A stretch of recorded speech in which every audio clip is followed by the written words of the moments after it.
দেখুৱাব লৈছোঁ প্লাইবোৰ্ডত কেনেকৈ কাম কৰোঁ, কেনেকুৱা ধৰণৰ প্লাইবোৰ্ড বনোৱা হয়।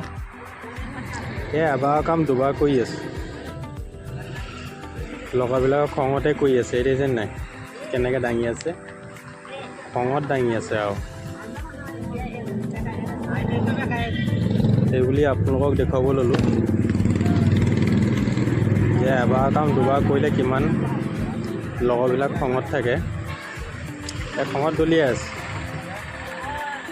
এবাৰতে হৈ যায়, কিন্তু দুবাৰকৈ তেল মৰাইছে আমাক। তেল লগালে আকৌ মালটো দেখিবলৈ ধুনীয়া হয়, কাষ্টমাৰে দেখিলে পচন্দ কৰে।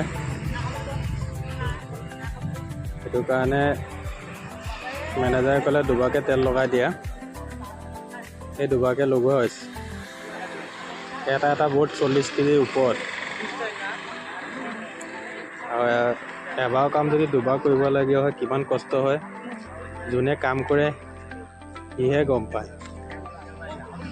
এয়া মেনেজাৰেতো গম নাপায়, সিহঁতে কাম নকৰেই, আমি কৰিবলগীয়া হয়, কিয়নো আমাৰ পেটটো আছে যে।